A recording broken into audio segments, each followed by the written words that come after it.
Maar maak naar eigen zeggen muziek voor verliefde stelletjes. Willy is een survivor en dat wil je ook. Zijn jeugd in New York was al behoorlijk ongewoon.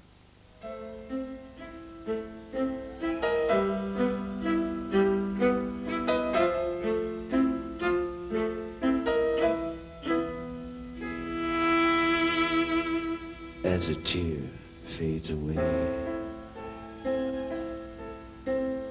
and the dawn dries a lover's eyes,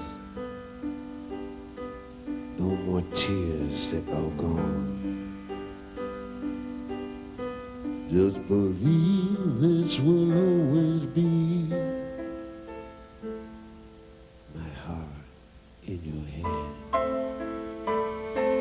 I left home at a very early age. I had a very limited school education.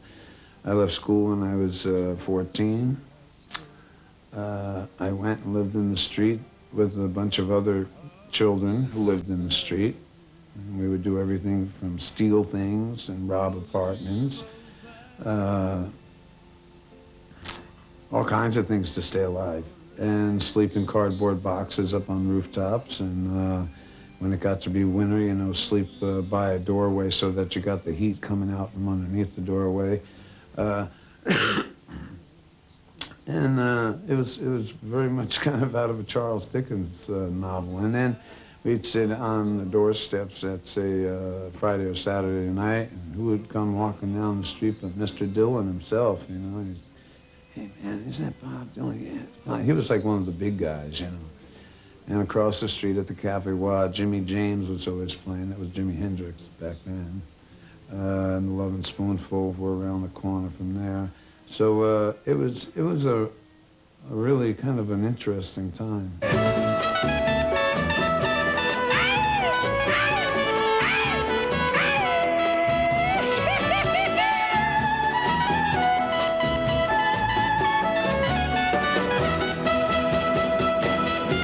Hey Joe, where you going with that gun in your hand? I live in New Orleans because it's not like being in America. I don't feel like an American.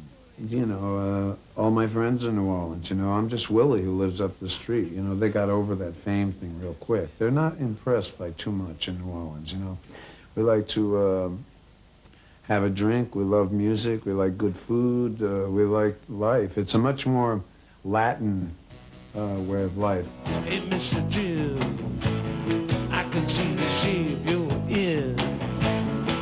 Got your finger on your eyebrow and left hand on your heel.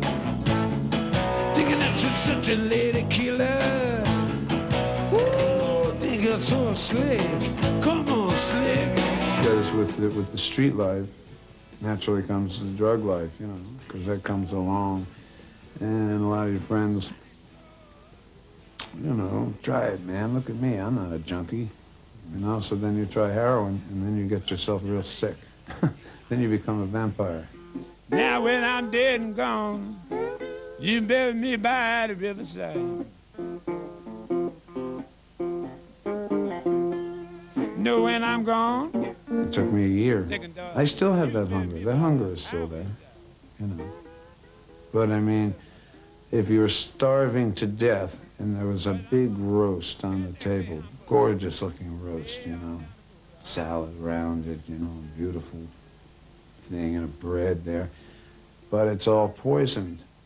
If you were really starving, what would you do? Right, you know?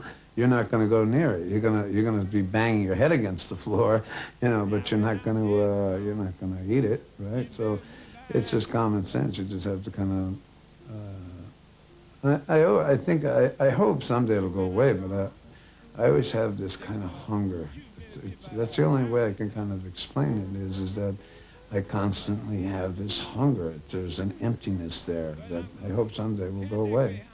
It's been now 10 years, and it's still there. It's still there.